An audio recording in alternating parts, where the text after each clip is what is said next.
तो जी आज हम पढ़ने वाले हैं फेडरलिज्म। फेडरलिज्म क्लास 10th का सेकेंड चैप्टर है पॉलिटिकल साइंस का। देखिए फेडरलिज्म पावर शेयरिंग में मैंने आपको बताया था कि एक वर्टिकल डिस्ट्रीब्यूशन ऑफ पावर, जिसमें टॉप पे होता है फिर उसके नीचे फिर उसके नीचे, इस तरह से जो वर्टिकल डिस्ट्रीब्यूशन ऑफ पावर है वही फेडरलिज्म है। यह आधा चैप्टर आपका मैंने यहाँ पे लिख दिया है, बहुत आसान चैप्टर है। लेकिन इससे पहले मैं आपको कुछ दिखाना चाहूंगा जिसको आप नजरअंदाज करके चलते हैं, जो कि बहुत जरूरी है। यह आपकी बुक है डेमोक्रेटिक पॉलिटिक्स और इसका सेकंड चैप्टर है फेडरलिज्म। और देखिएगा इस चैप्टर में आपको ये फेडरलिज्म है, सेकंड चैप्टर है। आप इस ओवरव्यू को छोड़ देते हैं हर बार आप इस ओवरव्यू को छोड़ करके आप सीधा पन्ना पलट लेते हैं। यहां से नहीं पढ़ना है। इस बुक की बहुत अच्छी बात है कि इसमें चैप्टर की पूरी समरी दे दी है कि हम क्या पढ़ने वाले हैं, पूरा का पूरा उसका क्रक्स वहां पे दे दिया है। और इसको पढ़ के देखें आप, पूरा चैप्टर आसान हो जाएगा। क्या लिखा है इन्होंने कि in the previous chapter we noted that vertical distribution of power among different levels of government is one of the major form of power sharing. कि जी पावर शेयरिंग के बहुत सारे जो फॉर्म्स हैं उनमें से एक फॉर्म है vertical distribution. In this chapter, अब देखो इस चैप्टर में क्या करना है, we focus on this form of power sharing. इसी वर्टिकल पावर शेयरिंग को पढ़ने वाले हम पूरे में। It is most commonly referred to as federalism. तो वो जो वर्टिकल पावर शेयरिंग है वही फेडरलिज्म है। We begin by describing federalism in general terms. इस चैप्टर की शुरुआत कैसे होगी, आपके इसके डेफिनेशन से कि फेडरलिज्म क्या है। The rest of the chapter tries to understand the theory and practice of federalism in India. कि भारत के केस में थ्योरी यानी कि लिखित में कॉन्स्टिट्यूशन में क्या प्रोविजन है और प्रैक्टिस में एक्चुअल में हमारी सरकारों ने इसको कैसे प्रैक्टिस किया है। A discussion of the federal constitution provisions is followed by an analysis of policies and politics that has strengthened federalism in practice। क्या मतलब है कि अपार्ट फ्रॉम कॉन्स्टिट्यूशनल प्रोविजंस की संवैधानिक प्रावधान जो है उनके अलावा हमने ऐसी कौन सी पॉलिसीज अपनाई, हमारी राजनीति में ऐसा कौन सा मोड आया, ऐसा कौन सा दौर आया कि हमने फेडरल प्रोविजंस को, हमने अपने फेडरल स्पिरिट को जो है और ज्यादा मजबूत किया। Towards the end of the chapter we turn to the local government, a new and third tier of Indian federalism. मैंने आपको बताया था कि सेंटर और स्टेट तो होते हैं, लेकिन भारत में एक नया वेरिएंट है जिसमें थर्ड भी होता है। अब हम देखते हैं कि फेडरलिज्म क्या है। देखिए फेडरलिज्म को बहुत सिंपली आप देखें तो वर्टिकल डिस्ट्रीब्यूशन ऑफ पावर था, जिसमें टॉप के ऊपर सेंटर गवर्नमेंट होती है जो पूरे देश के लिए होती है फॉर द एंटायर नेशन, ठीक है। इसके नीचे जो है वो स्टेट गवर्नमेंट्स है, ये होता है लॉ एंड ऑर्डर के लिए, ठीक है, डे टू डे एडमिनिस्ट्रेशन के लिए। और भारत में एक और लेवल है, वो है लोकल लेवल, जिसको हम डिटेल में पढ़ेंगे। अभी इनको भी मैं आपको पूरा पढ़ाऊंगा, मैंने बस एक ओवरव्यू देने के लिए लिखा है। इसकी डेफिनेशन को देखा जाए, देखिए इसकी डेफिनेशन पे पहुंचने से पहले मैं आपको कुछ चीजें बताता हूं। आपने देखा पहले चैप्टर में दो एग्जांपल्स, आपने श्रीलंका को देखा, आपने ब्राजील को देखा। ब्राजील 1993 में अपना जो ब्राजीलियन मॉडल लाता है, उस मॉडल के तहत क्या था, वहां पर उन्होंने कहा कि सारे देश के लिए एक सरकार होगी, फिर दो regions, Flemish region, Wallonia region के लिए सरकारें होंगी, ब्रसेल्स के लिए अलग सरकार होगी, ठीक है। भारत में भी ऐसा ही है, सारे भारत के लिए एक सरकार, ठीक है। फिर भारत के राज्यों के लिए राज्य सरकारें, फिर भारत के राज्यों के अलावा कुछ ऐसे जगह हैं जैसे दिल्ली है, ठीक है, जैसे कि आपके पास पुडुचेरी है, जैसे आपके पास जो है चंडीगढ़ है, यानी कि सेंट्रल गवर्नमेंट जो है वो उसको एडमिनिस्टर करती है, यूनियन टेरिटरी उसको बोला जाता है, ठीक है। तो ब्रसेल्स को आप उस वे में देख सकते हैं यहां पे कि दिल्ली है। इसके बाद यहां पर कम्युनिटी गवर्नमेंट आई। हमें इस कम्युनिटी गवर्नमेंट को फिलहाल नहीं समझना है, हमने देखना है कि ब्राजील में 1993 में उन्होंने एक सिस्टम इंट्रोड्यूस किया जिसमें उन्होंने रीजनल गवर्नमेंट्स को पावर दी। ऐसा नहीं है कि पहले फ्लेमिश रीजन में कोई नहीं थी, पहले वेलोनिया रीजन में कोई नहीं थी, वेलोनिया और फ्लेमिश रीजन में सरकारें पहले भी थी, पर उनके पास वो पावर नहीं थी, वो सेंट्रल गवर्नमेंट यानी कि बेल्जियम की गवर्नमेंट के नीचे काम करती थी। अब उनको अलग अलग अपने अधिकार मिल गए, संविधान में मेंशन कर दिया गया। भारत में भी ऐसा ही किया गया शुरू से ही। अब देखिए, जब वो फेडरल प्रोविजंस लागू हुए तो क्या हुआ, वो फेडरल प्रोविजंस जब लागू हुए तो यहां पर एक अलगाववाद की स्थिति बच गई। यानी कि बेल्जियम ने जब अपने आप को फेडरल कंट्री घोषित किया तो यहां पर इनकी जो है डाइवर्सिटी है, वहां पर किसी प्रकार का कॉन्फ्लिक्ट होने से बच गया। वहीं श्रीलंका एक यूनिटरी कंट्री है। बोले यूनिटरी कंट्री क्या है, एक्चुअल में कंट्री दो बेसिस पे डिवाइडेड है। कंट्रीज में एक होती है यूनिटरी कंट्री। यूनिटरी जो कंट्रीज है उनमें क्या है, यूनिटरी सिस्टम में कि सारे देश के अंदर या तो केवल केंद्र की सरकार है, राज्यों की सरकार है ही नहीं, और राज्यों की सरकार है भी तो वो केंद्र सरकार के अधीन है, जो सेंटर बोलेगी वही करना पड़ेगा। वो है यूनिटरी सिस्टम। फेडरल सिस्टम में केंद्र के अधीन नहीं होती है राज्य सरकारें, उनके अपने अधिकार होते हैं और वो अधिकार संविधान में मेंशन्ड है, कॉन्स्टिट्यूशन में मेंशन्ड है। श्रीलंका के अंदर क्या रहा कि तमिल एलम की मांग उठने लगी, उससे पहले तमिल ऑटोनॉमी की मांग उठने लगी। सरकार ने उस चीज को दरकिनार कर दिया, नजरअंदाज कर दिया, इसलिए श्रीलंका में बाद में आपने देखा कि सिविल वॉर हुआ, हालात खराब हुए। ये दोनों डायग्राम्स जो हैं आपको यूनिटरी और फेडरल में एक जो है डिफरेंस अराउंड 2 मार्क्स में ये आ सकता है। एग्जाम्पल आपको याद रखना है कि श्रीलंका यूनिटरी, बेल्जियम ब्राजील लिख दिया है गलती से, बेल्जियम फेडरल। अब देखिए फेडरलिज्म की इस तरह से डेफिनेशन देखें तो क्या है, आप देखिए यूनिटरी में सारी पावर, सारी की सारी पावर सेंटर के हाथ में होती है। यहां पर पावर सेंटर के हाथ में होते हुए साथ साथ राज्यों को भी दी जाती है, यानी कि उसके स्टेट्स को भी दी जाती है। तो system of government where power is divided among a central authority. Central authority अलग अलग हो सकती है। देखो थोड़ा सा जो है डेफिनेशन की गहराई में जाएं, सेंट्रल अथॉरिटी में भी central government headed by prime minister, और मे भी अगर प्रेसिडेंशियल सिस्टम है तो सेंट्रल अथॉरिटी राष्ट्रपति हो जाएगा। ठीक है, जैसे यूएस में प्रेसिडेंट है, इंडिया में प्राइम मिनिस्टर है। And its various constituent units, एक ऐसा सिस्टम जहां पर पावर केंद्र, एक केंद्रीय सत्ता और उसके अनेक घटक जो दल हैं उनके बीच में डिवाइड होती है। कैसे, देखिए क्या बेल्जियम, अगर बेल्जियम को देखा जाए तो बेल्जियम की कॉन्स्टिट्यूएंट यूनिट्स नहीं है फ्लेमिश और वेलोनिया रीजन्स। मैं मान लेता हूं 1 मिनट के लिए, आप इनको रीजन्स में बहुत कंफ्यूज हो रहे हैं। मान लीजिए ये ब्राजील है और इस ब्राजील में 2 राज्य हैं, मान लेते हैं फ्लेमिश वेलोनिया। ठीक, क्या ये दोनों मिलकर के ब्राजील बनाते हैं, सॉरी बेल्जियम बनाते हैं? हाँ सर, मतलब बेल्जियम की कॉन्स्टिट्यूएंट यूनिट्स कौन सी हुई, बनाने वाली कॉन्स्टिट्यूएंट यूनिट्स जो मिलकर के बनाती हैं, वेलोनिया एंड फ्लेमिश। अगर फ्लेमिश रीजन अलग हो जाए तो बेल्जियम से, तो बेल्जियम नहीं रहेगा, अधूरा हो जाएगा। तो वही बात है कि कॉन्स्टिट्यूएंट यूनिट्स अलग अलग नाम से जानी जाती हैं। भारत में इनको स्टेट्स बोला जाता है, कहीं पे इनको कैंटोन्स बोला जाता है। और आप ये बताएंगे कि कैंटोन्स किस देश में बोला जाता है, तो आपका सिंपल सा है कि एक सेंट्रल अथॉरिटी, यानी कि यहां पर सेंट्रल गवर्नमेंट और स्टेट गवर्नमेंट के बीच में पावर को बांटा जाता है।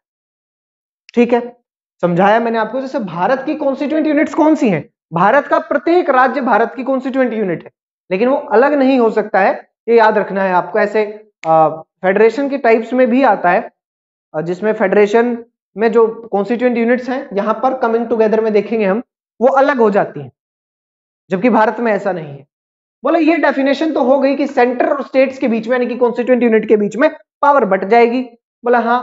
बोला इसके 2 टाइप्स और है भाई। बोला क्या टाइप है? बोला कमिंग टुगेदर फेडरेशन, श्योर, और बोला होल्डिंग टुगेदर।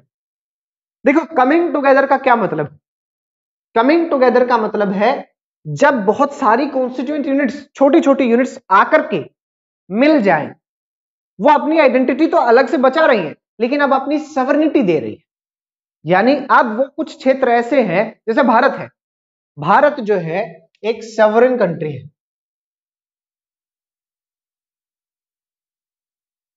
सवरन यानी कि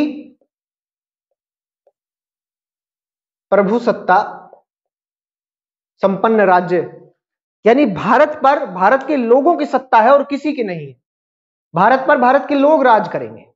जब ब्रिटिश था तब भारत गुलाम था, एक कॉलोनी था, तब ब्रिटिश रूल करते थे। भारत की सॉवरेनिटी का क्या मतलब है? भारत के राज्य हैं, क्या वो सॉवरेन हैं? भारत के राज्यों पर भी तो भारत के लोग ही राज करते हैं, वही चुनते हैं अपने एमएलए, वही सब कुछ करते हैं। लेकिन राज्य क्या है? राज्य कुछ मामलों में ऐसे हैं जो केंद्र की सीधी सीधी बात मानते हैं, जैसे डिफेंस है, कम्युनिकेशन है, उनमें डायरेक्टली मानते हैं। यूएस की बात करता हूं मैं आपको सामने, यूनाइटेड स्टेट्स ऑफ अमेरिका, 50 राज्य हैं। यूएस के 50 राज्य हैं, 50 का अलग झंडा है, अलग अलग लॉज हैं। यूएस में क्या सिस्टम है कि वो 50 राज्य जो है मिले, और वो राज्य सवरन थे, अलग अलग थे, और उनके पास खुद की अपनी सत्ता थी। लेकिन उन्होंने कहा कि यार अगर हम 50 मिल जाएं तो हम कितने ताकतवर बन जाएंगे, हमारी सिक्योरिटी कितनी बढ़ जाएगी। तो उन्होंने अपनी सेवर्निटी देकर के सिक्योरिटी ले ली। आइडेंटिटी बनी हुई है उनकी, यों की यों अलास्का है, उनकी आइडेंटिटी बनी हुई है। और आप देखेंगे उसके अंदर तो हर एक स्टेट की आइडेंटिटी तो है, लेकिन सेवर्निटी मतलब पहले किसी भी राज्य में उन 50 के 50 पर रूल चलता था उनके देश के लोग, लेकिन अब कुछ ऐसे डोमेन है, कुछ ऐसी चीजें हैं जिस पर अमेरिकी राष्ट्रपति का कानून लागू होगा, यानी कि प्रेसिडेंट जो कहेंगे वो माननी पड़ेगी। हालांकि प्रेसिडेंट को चुनने में आप सभी लोग वो तो देते हैं, लेकिन कहीं ना कहीं एक हल्का सा फर्क पड़ा, क्योंकि इनके अलावा मान लीजिए एक राज्य है, ए स्टेट है, और इस स्टेट के सभी लोगों ने एक्स प्राइम मिनिस्टर को चुनने के लिए वोट किया था, प्रेसिडेंट को, लेकिन बाकी सभी राज्यों ने वाई को चुन लिया। अब जो वाई कानून को पारित करेंगे वो ए पर भी तो लागू होगा। ए के लोगों ने तो नहीं चुना था लेकिन वाई को। हाँ सर, बोला कुछ हद तक सॉवरेनिटी गई, इसको ऐसे ही टाल देते हैं। इतना डिटेल में पढ़ाने की बात नहीं थी, ये टाल देते हैं लोग, पर समझ नहीं आती फिर कि by giving their sovereignty they retain their identity. अरे आइडेंटिटी बनी हुई है भाई, अपना झंडा रखो, अपनी सरकार बनाओ, अपना कानून रखो, सब कुछ करो, लेकिन अब कुछ हिस्सों में आप सॉवरेन नहीं है, आपको पूरे देश की बात के साथ एग्री करना। बोला फायदा क्या था? फायदा यह था कि उनकी सिक्योरिटी बढ़ेगी, प्रोस्पेरिटी बढ़ेगी, भाई ट्रेड आसानी से हो पाएगा, टैक्स बैरियर्स खत्म होंगे तब। अब बोला दूसरा चीज ये है कि होल्डिंग टुगेदर, कमिंग टुगेदर में आप देखेंगे तो यूनाइटेड स्टेट्स ऑफ अमेरिका है, United states of America plus दो नाम और हैं, वो दो नाम आप पता करें, लिखेंगे। अभी रोक के मैं बीच बीच में करता रहता हूं इसलिए ताकि आपको ध्यान रहे, बुक है ना, हाईलाइट करो, यूएस, दो नाम और हैं उसके साथ। बोले होल्डिंग टुगेदर, होल्डिंग टुगेदर ऐसा है कि इसमें एक बड़ा राज्य जो भारत ने किया था, देखिएगा भारत ने क्या किया, भारत ने खुद अपने आप को डिवाइड किया बहुत सारे यूनिट्स में, और वो यूनिट्स कौन सी थी? स्टेट्स। किस बेसिस पे किया था? लैंग्वेज के बेसिस पे किया था, कई जगह कल्चर के बेसिस पे भी किया।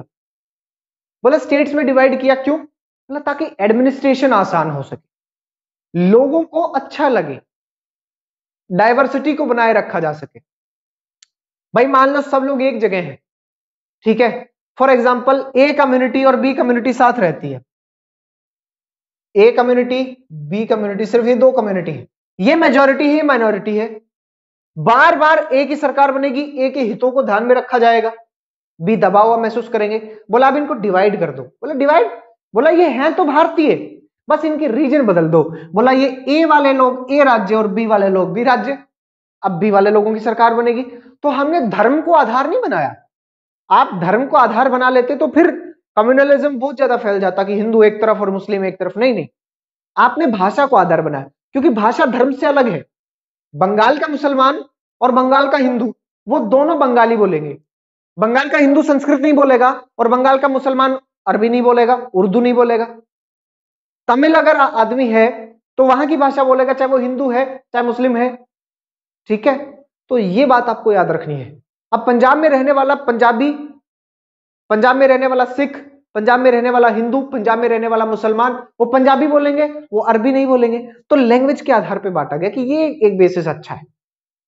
इसके बाद क्या है कि होल्डिंग टुगेदर में एक बड़ा स्टेट, कमिंग टुगेदर में छोटे छोटे कॉन्स्टिट्यूएंट यूनिट, छोटे छोटे स्टेट्स आकर के अपनी सॉवरेनिटी देते हैं और एक फेडरेशन बन जाते हैं, एक यूनिट बन जाते हैं, एक संघ बन जाते हैं। देखिए फेडरेशन और यूनियन का हिंदी अनुवाद संघ आता है, लेकिन फेडरेशन अलग होता है, यूनियन अलग होता है। और Bharat India, India that is Bharat, जो आर्टिकल 1 है, India that is Bharat is a union of states, federation of states नहीं। जहां फेडरेशन ऑफ स्टेट्स होता है वहां स्टेट्स अलग हो सकती हैं अपनी मर्जी से, लेकिन यूनियन ऑफ स्टेट्स में स्टेट्स अलग नहीं हो सकती, क्योंकि वो किसी एग्रीमेंट के तहत नहीं बना। ये कमिंग टुगेदर एक एग्रीमेंट के तहत हुआ कि हम सब आते हैं, इसलिए आ रहे हैं क्योंकि हमारी आइडेंटिटी अलग रहे, हमारा फ्लैग अलग रहे, हमारी इस चीज में हम अपनी चलाएंगे। लेकिन भारत ने जब अपने आप को इस तरह से अनेक राज्यों में विभाजित किया तो ऐसा कुछ नहीं था, एग्रीमेंट नहीं था कि हम भारत के साथ बने रहेंगे, अगर भारत हमें ये दे तो। ऐसी कोई बकवास नहीं चलेगी। You are an integral part of India और आपको भारत से अलग होने का कोई अधिकार नहीं। ठीक है, ये है होल्डिंग टुगेदर। जब एक बड़ा देश अपने आप को विभिन्न, अपने आप को वेरियस कॉन्स्टिट्यूएंट यूनिट्स में डिवाइड कर देता है एडमिनिस्ट्रेशन के लिए, डाइवर्सिटी को अकोमोडेट करने के लिए। देखिएगा इसके फंक्शंस में रट लेते हैं यार हम लोग, है ना। जैसे रटना बहुत मुश्किल काम नहीं है, रटना लोगों को लगता है बहुत मुश्किल है, रटना बहुत मुश्किल नहीं है, आप सीधे सीधे रट लेते हैं। और मेरे को तो ऐसे ऐसे बच्चे जिन्होंने पूरी एनसीईआरटी की लाइनें रटी हुई हैं और उनको मतलब नहीं पता। रटना भी जरूरी है, याद रखना, क्योंकि बोर्ड को जो चेक करने वाले होंगे वो उन्हीं लाइनों का प्रेफरेंस देंगे जो एनसीईआरटी से होगी। लेकिन आप एक बार समझ जाओगे ना, ये लाइनें एनसीईआरटी की याद करना मुश्किल नहीं है, वो तब तक मुश्किल है जब जो उसके एक एक शब्द का मतलब नहीं पता, जब एक एक वर्ड का मीनिंग पता होगा ना आप याद रहेंगी। अब देखो, बोला इसके कुछ फीचर्स हैं, किसी देश को यूनिटरी से और फेडरल बनाने वाले 7 फीचर्स हैं। बोला उसमें मिनिमम 2 टीयर्स ऑफ गवर्नमेंट, बोला 2 लेवल्स ऑफ गवर्नमेंट होंगे। ये बोला ये तो सीधी सी बात थी, यहां यूनिटरी में तो एक ही थी, यहां पर 2 थे। कौन सा? सेंटर यानी कि बेल्जियम, स्टेट फ्लेमिश और वेलोनिया। अरे भारत में भी कुछ ऐसा है क्या?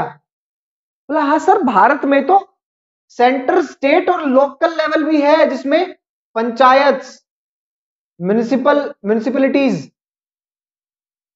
ये। बोला दूसरा, बोला separate jurisdiction but same people. यार separate jurisdiction but same people,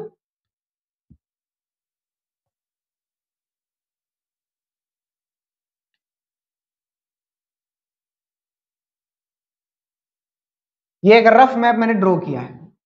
अब एक बात बताओ, ये राज्य है गुजरात, गुजरात में लोग रहते हैं। अब गुजरात के ऊपर लागू होने वाले कुछ कानून ऐसे होंगे जो गुजरात की सरकार बनाएगी। बोला हाँ सर, लेकिन गुजरात की सरकार जो कानून बनाएगी वो तो लागू हुआ, लेकिन केंद्र भी तो ऐसे कानून बना सकती है, सेंट्रल गवर्नमेंट भी तो ऐसे कानून बना सकती है जो गुजरात पर लागू हो। बोला हाँ सर। बोला सेम लोग हैं लेकिन 2 लोग कानून बना रहे हैं। मैं बोला सर ये तो बड़ी ध्यान जो है, क्या सिस्टम है, ये तो समझ ही नहीं आ रहा हमें। बोला क्या सिस्टम का क्या है? केंद्र के पास अपने कानून है, केंद्र के पास अपना जुरिस्डिक्शन, जुरिस्डिक्शन मतलब जहां तक हमारी लीगल अथॉरिटी है, भाई केंद्र इन इन चीजों पर कानून बना सकती है, बना लें तो।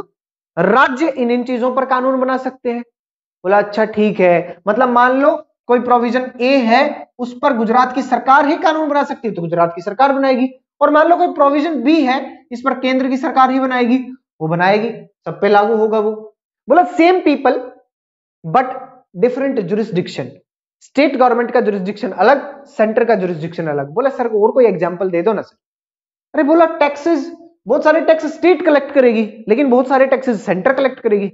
सीजीएसटी भी तो लगता है, सेंटर का जो है गुड्स एंड सर्विस टैक्स, और एसजीएसटी लगता है, state goods and services tax. हाँ सर, बड़ा बात तो सही की हो। Jurisdiction mentioned in constitution. बोला सर ये जुरिस्डिक्शन का पता कैसे चलेगा? कल को मोदी जी आके कहें कि जो है हम सब कंट्रोल अपने हाथों में ले रहे हैं, ऐसा नहीं है, संविधान में मेंशन्ड है। बोला इंडियन कॉन्स्टिट्यूशन में भी है? बोला है, वो देखो 3 लिस्ट बना के दिया है, पूरा का पूरा इंडियन कॉन्स्टिट्यूशन तो डिटेल्स है। बोला अच्छा फेडरलिज्म में 2 टीयर होने चाहिए, तो बोला different jurisdiction but same people, और बोला जुरिस्डिक्शन भी मेंशन्ड है कॉन्स्टिट्यूशन में कि कोई लड़ाई ना हो जाए। बोला सर फिर अगर मान लो ये कॉन्स्टिट्यूशन है, मान लो कोई केंद्र की सरकार आकर के पूर्ण बहुमत से और इसको बदल दे तो, कि हमसे जो है सारे टैक्स हम लेंगे, हम वो राजा हैं यहाँ के, ऐसा नहीं है। बोला sir fundamental provisions, fundamental part जो है ना उसको यूनिलैटरली नहीं बदला जा सकता, थर्ड प्रोसेस ऑफ अमेंडमेंट यहां पर आती, अमेंडमेंट का थर्ड प्रोसेस। भारत में नियम है, आर्टिकल 368, आर्टिकल 368 भारत के अंदर भारतीय कानून इंडियन कॉन्स्टिट्यूशन का आर्टिकल 368 कहता है, अमेंडमेंट की बात करता है कि पार्लियामेंट अमेंड कर सकता है। कैसे? देखिए, संविधान में बदलाव पार्लियामेंट में ही इनिशिएट होता है। बोला एक प्रोसेस है जिसमें पार्लियामेंट के दोनों हाउसेज उस अमेंडमेंट बिल को 2/3 बहुमत से 2/3 मेजोरिटी से पास कर दे। बोला तब वो प्रेसिडेंट उसको साइन कर दे, मान लेंगे।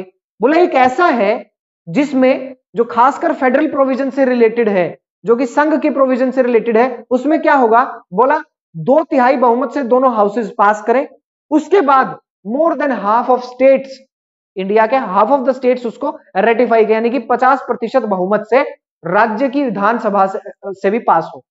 अब भारत में कितने स्टेट हैं, कितने यूनियन टेरिटरी है, ये आप मुझे कमेंट करके बताइए। तो ये वाली बात है आर्टिकल 368 की कि 2/3 बहुमत होना चाहिए पार्लियामेंट में, दोनों हाउसेज में अलग अलग।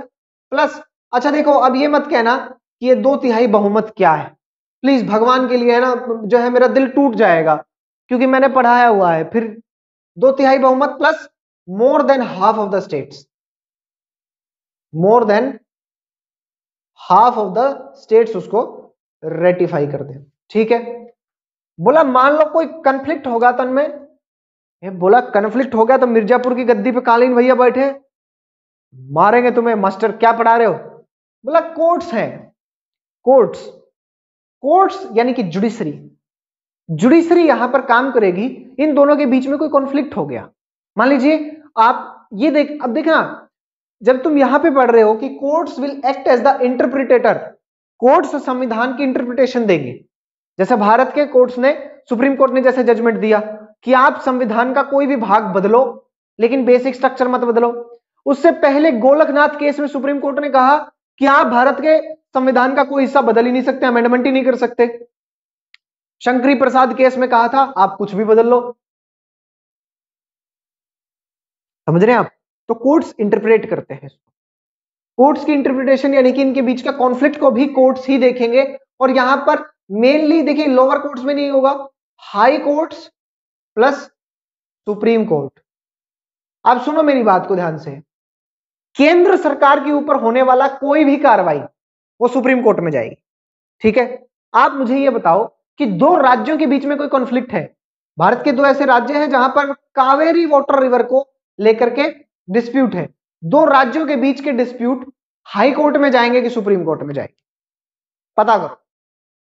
सोर्सेज ऑफ रेवेन्यू, रेवेन्यू, अब देखो ये लाइन बहुत प्यारी है सर, ये लाइन की महत्ता आप नहीं जानते। क्लास 12th की हिस्ट्री का लास्ट चैप्टर है the making of Indian constitution. उस मेकिंग ऑफ इंडियन कॉन्स्टिट्यूशन में एक आदमी कहता है कॉन्स्टिट्यूएंट असेंबली में खड़ा होकर कि सर अगर आपने राज्यों को केंद्र के हाथ की कठपुतली बना दिया, वो अपने रेवेन्यू के लिए, अपने पैसे के लिए, क्योंकि बिना पैसे के तो डेवलपमेंट होगा कैसे, बोला अगर उसके लिए वो केंद्र पे डिपेंडेंट होंगे तो काम ही नहीं हो सकता। इसलिए सोर्सेज ऑफ रेवेन्यू कॉन्स्टिट्यूशन ने मेंशन कर दिया कि इस जगह से रेवेन्यू लेने का अधिकार केवल और केवल इनके पास। कुछ ऐसे टैक्स है जैसे कि लिकर टैक्स, जो शराब पर लगने वाला टैक्स है वो राज्यों के पास है और काफी प्रॉफिटेबल है। कई लोग तो जो है इसकी, अब देखें आप, होम डिलीवरी करवाई है दारू की लोगों ने, मुख्यमंत्रियों ने। बोला इसके साथ साथ इसके दो ऑब्जेक्टिव हैं।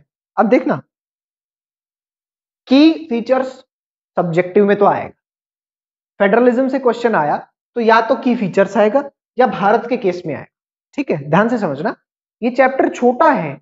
कभी कभी क्या है कि किसी चैप्टर में अननेसेसरी चीजें बहुत ज्यादा लिख दी जाती है, वो बड़ा हो जाता है, लेकिन कई चैप्टर ऐसे लिखे जाते हैं जिनको थोड़ा सा लिखा जाता है क्योंकि अननेसेसरी सब हटा दिया, सिर्फ काम का लिख दिया। ये वो चैप्टर है सारा काम का लिखा है, तो इनमें ऑब्जेक्टिव में कम बनता है, लेकिन यहां ये दो ऑब्जेक्टिव और दो एस्पेक्ट से खत्म हो जाते हैं, आप लोग कंफ्यूज हो जाते हैं। अब ध्यान से सुनो, बोले इसके दो ऑब्जेक्टिव्स हैं। क्या ऑब्जेक्टिव? बोला सबसे पहले safe guard and promote unity. अब ध्यान से समझना, यहां पे पूरा का पूरा सिस्टम मैंने दो मैप जो है अपनी राइटिंग सुंदर करने के लिए थोड़ी बनाए थे। श्रीलंका में बात उठी, देखिए मैंने आपको ए और बी वाली बात कही ना कि हमेशा इनकी बनती रहेगी तो ये लोग दबे हुए महसूस करें। श्रीलंका में तमिल लोगों ने ये महसूस किया कि सिनला लोग हमसे जो है हमारे साथ भेदभाव कर रहे हैं। उन्होंने डिमांड किया ऑटोनॉमी का कि हमें एक अलग जगह पे जो है खुद का कुछ ऐसे स्टेट टाइप दे दो। श्रीलंका की सरकार नहीं मानी, अंततः लिट्टे बना, LTTE, liberation tigers of Tamil Eelam, ये बने। इन्होंने लड़ाई की, हालांकि खत्म हो गए, लेकिन वहां पर सिविल वॉर तो हुआ, मासूम लोग मारे तो गए। अगर श्रीलंका ने इनकी बात मान ली होती तो क्या ऐसा होता? बोला सर ये तो सही कह रहे हो, लेकिन बेल्जियम में हमने देखा कि जब फ्रेंच लोग जो थे, फ्रेंच और डच लोग जो थे वो आप देखेंगे फ्रेंच लोग कम होते हुए भी रिच थे, पावरफुल थे। डचेस को बाद में जाके एजुकेशन का फायदा मिला, उनको समझ में बाद में आई। इन दोनों के बीच में कॉन्फ्लिक्ट जब हुए तब इनकी सरकार ने क्या निर्णय लिया कि केंद्र की, बेल्जियन मॉडल याद करो, कि केंद्र की सरकार में, सेंट्रल गवर्नमेंट की कैबिनेट में फ्रेंच पीपल डच पीपल बराबर। पार्लियामेंट से कोई खास बिल पास करवाना है तो दोनों की अलग अलग मेजोरिटी, दोनों स्टेट्स की स्टेट गवर्नमेंट्स, बेल्जियम की अलग गवर्नमेंट और बेल्जियम की गवर्नमेंट में भी डच और फ्रेंच इक्वल। सर क्या शानदार बात की। और कम्युनिटी गवर्नमेंट की, हर कम्युनिटी की अलग गवर्नमेंट होगी। सर मान गए। यहां पे क्या हुआ फिर? सर यहां पे यूरोपियन यूनियन ने अपना हेडक्वार्टर स्थापित किया, इतनी शांति इन्होंने अचीव की। सर सही कह रहे हैं आप। बोला भारत में क्या सिस्टम है भाई? बोला भारत में बहुत, इस चीज के पीछे का आपको मैं बताऊं, लैंग्वेज पॉलिसी में तो, लिंग्विस्टिक स्टेट वाले में तो हम पढ़ेंगे ही। अब भारत में जब मांग उठी कि अलग अलग राज्य बनाए जाएं भाषा के आधार पर, गांधी जी ने तो स्टेट, देखिए Gandhi ji during national movement ये कह चुके थे कि अंग्रेजों के जाने के बाद हम भाषा के आधार पर राज्य बनाएंगे, ठीक है। अब मांग उठने लगी कि बनाओ। अब भारत के उस समय के जो भी सत्ताधारी लोग थे उनको डर क्या था कि पहले धर्म के आधार पर पाकिस्तान बन गया, कहीं ऐसे ही भारत के और टुकड़े ना हो जाए, ये डर था उन्हें, इसलिए उन्होंने इसको पोस्टपोन किया। लेकिन यहां इस जगह पर एक चीज होती है, विशाल आंध्र मूवमेंट। मद्रास के हिस्से से आंध्र वाले लोग अपने आप को अलग करना चाहते थे। पोट्टी श्री रामुलु, पोट्टी श्री रामुलु नाम लिखिए सर, बहुत शानदार लीडर थे पोट्टी श्री रामुलु, गांधी जी के फॉलोवर थे। पोट्टी श्री रामुलु ने 56 दिनों तक इनफाइनाइट फास्ट किया, 56 दिनों तक, और डेथ हो गई 56th डे। और यहां फिर ऐसा माहौल बना कि केंद्र को झुकना पड़ा और आंध्र प्रदेश लैंग्वेज के बेसिस पे पहला स्टेट बना।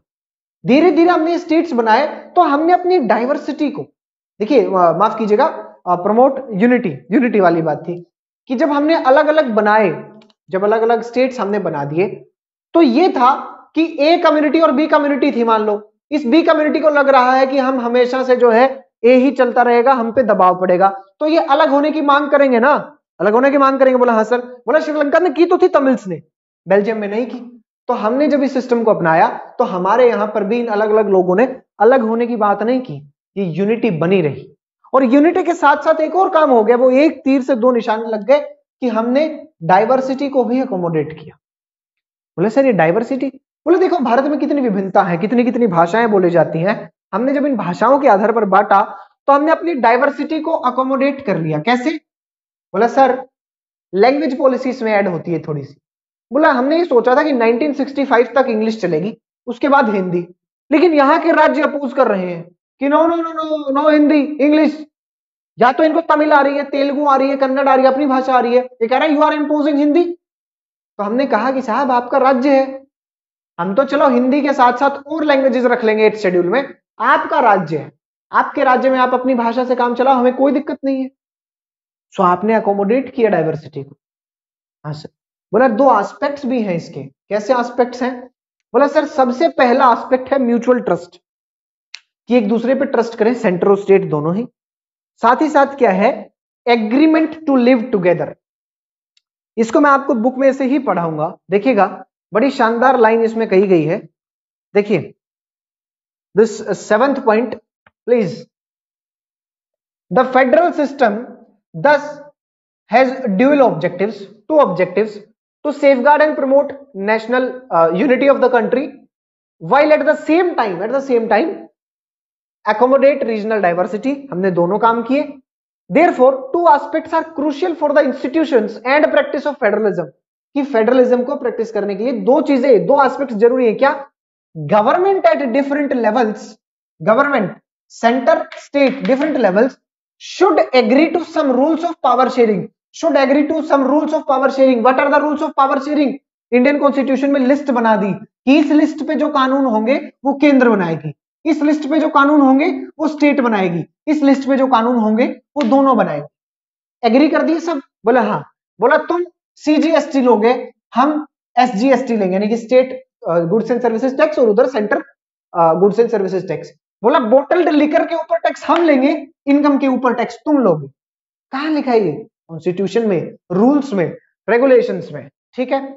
They should also trust that each would abide by, abide के साथ बाई प्रपोजिशन आती है, by its part of the agreement. Sir what a line, कि दोनों को ये विश्वास होना चाहिए कि हम, यानी कि दोनों के दोनों इस एग्रीमेंट को मानेंगे। Simple sir, mutual trust, agreement to live together, this is the way to read NCERT also. Now हमने देखा कि क्या भारत में क्या सिस्टम है, भारत में फेडरल कंट्री का क्या कोई कुछ है क्या? बोला हाँ सर। बोला 7 फीचर्स लागू होते हैं। इस क्वेश्चन का आंसर आप लिख नहीं पाते हैं बहुत बार, इस तरह से लिखें। इस क्वेश्चन के आंसर में union list, state list, concurrent list, residuary subjects, ये लिख के आ जाते हो तुम, जबकि लिखना होता है ये। बोला सर फिर ये कहां लिखेंगे? बोला आप इनको लिखेंगे जुरिस्डिक्शन में। आप इनको जुरिस्डिक्शन में लिखें कि जी यहां पर जुरिस्डिक्शन में यूनिटरी लिस्ट है, सॉरी यूनियन लिस्ट है, फिर स्टेट लिस्ट है, फिर कॉन्करेंट लिस्ट है। या आप इसको दिखाते हुए भी उन 7 को लिखें, ये लिखने हैं, ये पूरे के पूरे लिखने हैं, ठीक है ना। 2 ऑब्जेक्टिव्स एंड ये एस्पेक्ट्स का अलग पॉइंट मैंने बना दिया, ये लिखने हैं। ये सारी चीज इंडियन कॉन्स्टिट्यूशन में कैसे लिखी जाती है ये आपको करना है। This is the most important question of this chapter. बोला क्या इंडिया को फेडरल कंट्री है? बोला हाँ इंडिया फेडरल कंट्री है। बोला कैसे? बोला देखो ये 7-8 फीचर्स जो भी यहां पे थे ये तो लगे ही लगे यहां पे। बोला इसके साथ साथ separation of power among central and state governments in the form of 3 list. हमने 3 लिस्ट के थ्रू सेंटर और स्टेट के बीच में पावर्स को डिवाइड कर दिया। बोला ये 3 लिस्ट क्या क्या है? बोला यूनियन लिस्ट है सबसे पहले। बोला यूनियन लिस्ट क्या होती है?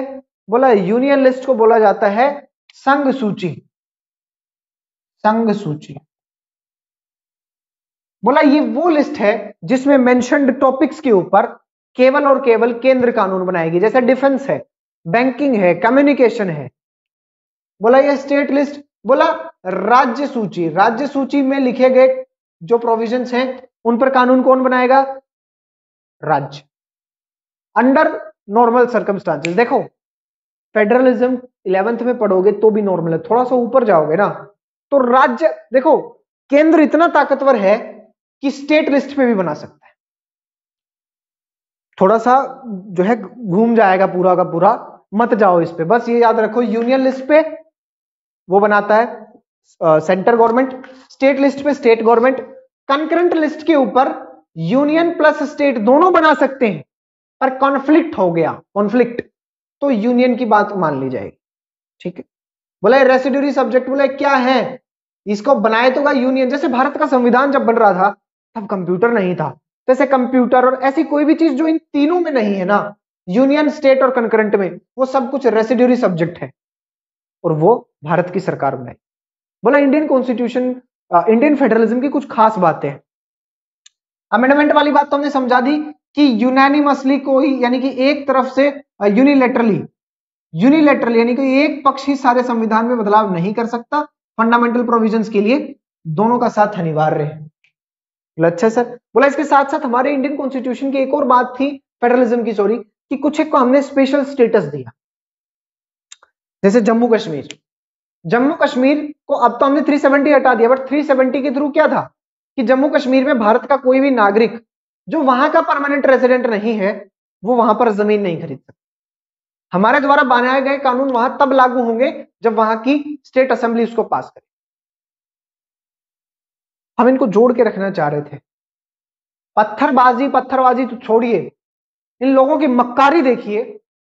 वहां कानून था, क्या कानून था कि अगर कश्मीर की कोई लड़की, वो हिंदू हो मुसलमान हो, कश्मीरी पंडितों को वहां से भगा दिया गया कुछ नामचारे के लिए रखे कि देखो हमने तो रखे हुए, कश्मीरी कोई भी लड़की चाहे वो हिंदू हो चाहे वो मुसलमान हो, वो भारत के किसी भी दूसरे राज्य के लड़के से शादी कर ले तो कश्मीर में उसके सारे प्रॉपर्टी राइट्स खत्म। लेकिन वही कश्मीरी लड़की अगर पाकिस्तान के किसी लड़के से शादी कर ले तो वो पाकिस्तानी कश्मीर का नागरिक बन जाएगा और कश्मीर का सिटीजन बन जाएगा। दैट मीन्स ऑटोमेटिकली भारत का सिटीजन बन जाएगा। ये इन लोगों की मक्कारी है, ये इन लोगों की दगाबाजी है। अब ये लोग बड़े प्यार से हम तो भारत के हिस्से हैं, तो भारत के हिस्से हैं। भाई तुमसे पूछ कौन रहा है? हमने तुमसे पूछा तुम भारत के हिस्से हो कि नहीं? हम बता रहे हैं कि तुम हमारे ही हो, वो तो हमने सर पे बैठा रखा था अब तक, अब तुम्हें वहां रख दिया है जहां तुम्हारी हैसियत थी। वहां के वो लोकसभा का सीन मुझे याद आ गया। लद्दाख से एक एमपी है, उनका नाम आप खुद ढूंढेंगे, मैं नाम नहीं बताऊंगा, और लिख के रखिएगा उस आदमी की बात को कि कश्मीर में कुछ नहीं हुआ, कश्मीर में 2 परिवारों की रोजी रोटी चली गई है बस। और 2 परिवार कौन है आपको पता है? आप कानून तो देखें कि पाकिस्तानी लड़का शादी करेगा तो उसको सिटीजनशिप मिल जाएगी, लेकिन भारतीय को नहीं। क्या शानदार बात है सर, क्या शानदार बात है। देखो इनकी तो बोला ये स्पेशल स्टेटस हालांकि 5 अगस्त 2019 को इसको खत्म कर दिया गया।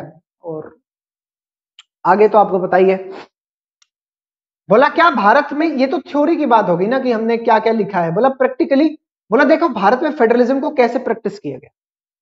बोला सबसे पहला हमारे सामने आता है लिंग्विस्टिक स्टेट्स, यानी कि इसमें फॉर्मेशन और लिखो भाई, formation of linguistic states during nationalist movement. देखो अंग्रेज ना 12th, अब भाई ये पूरा 12th है, मजाक नहीं कर रहा हूं, पूरा 12th से ड्यूरिंग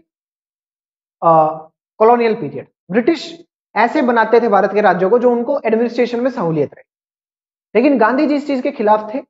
वो चाहते थे कि जो है कांग्रेस की कमेटी जो बनती थी ना, रीजनल कमेटी, उन सभी को भी वो वहां की नेटिव लैंग्वेज को प्रेफरेंस देते थे। उन्होंने कहा था कि आजादी के बाद हम लैंग्वेज के बेसिस पे स्टेट्स बनाए। सब लोग तैयार थे, लेकिन जब पार्टीशन हुआ तो इनको डर था कि यार कहीं पे लैंग्वेज के आधार पे भी देश ना बढ़ जाए।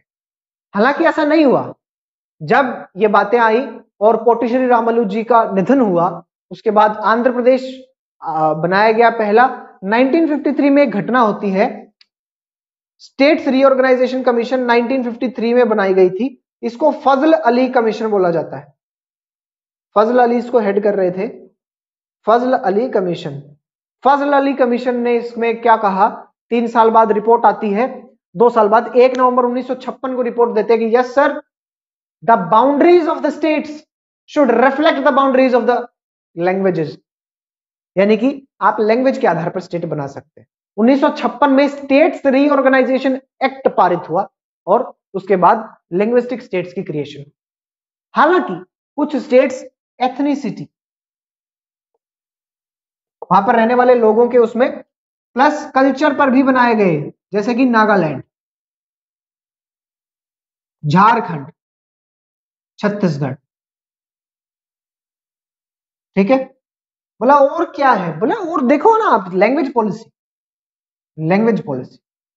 ये फेडरलिज्म की थ्योरी है, ये फेडरलिज्म को आपने प्रैक्टिस किया भाई, क्या हमने प्रैक्टिस नहीं किया क्या?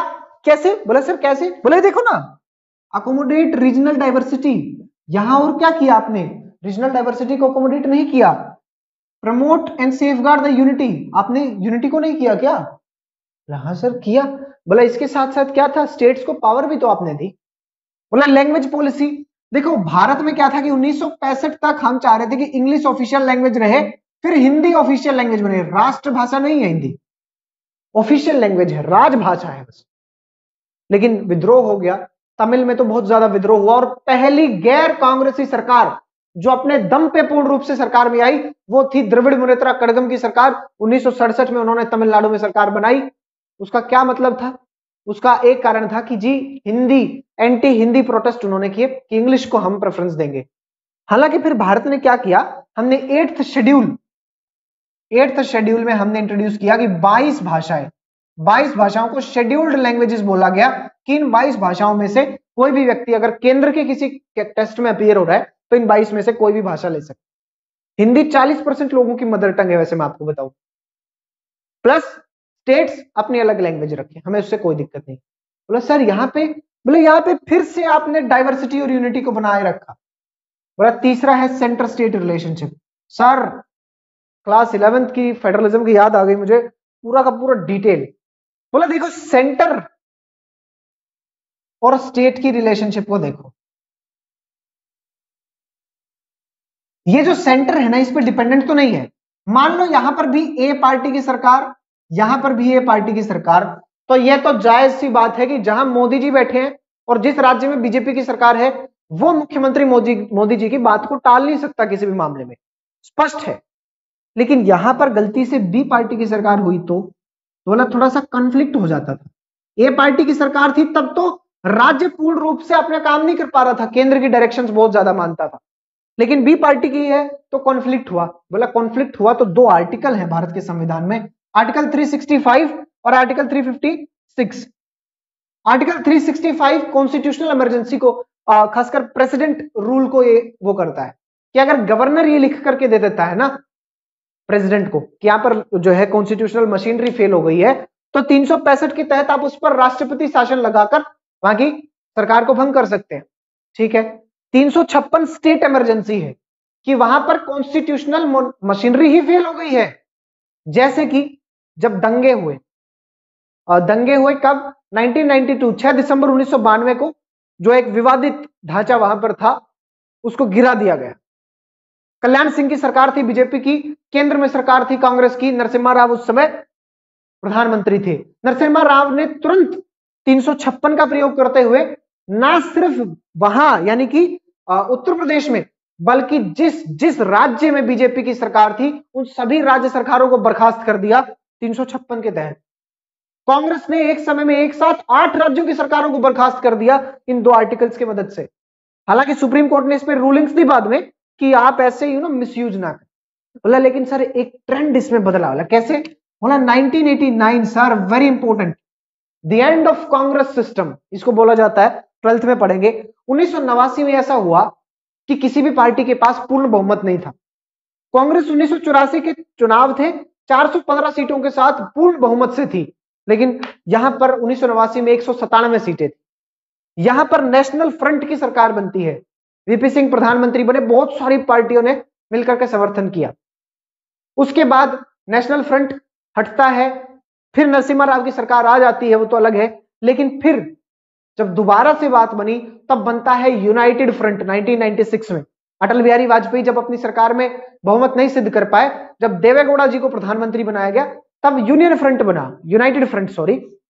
तो इस तरह से जब नेशनल पार्टीज जो बड़ी बड़ी पार्टियां थी वो पार्टियां सरकार नहीं बना पा रही थी अपने दम पे, जब उन्हें रीजनल पार्टीज की जरूरत पड़ी, उनकी जरूरत महसूस हुई, उनका समर्थन लिया गया।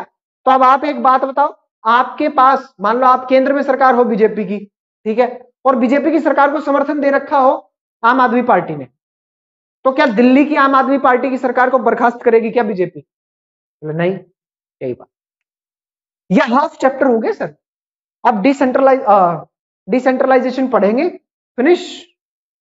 म्युनिसिपल कॉर्पोरेशन की बात जब आती है तो म्युनिसिपल कॉर्पोरेशन का जो हेड होता है वो मेयर होता है, लेकिन ये मेयर जो है इसके पास सारी पावर ना रहते हुए रियल पावर्स होती हैं म्युनिसिपल कमिश्नर के हाथ में, जो एक आईएएस अधिकारी होता है। ये है आपका लोकल बॉडी गवर्नमेंट। अब आप देखेंगे कि भारत में कैसे इसको इंप्लीमेंट किया गया है।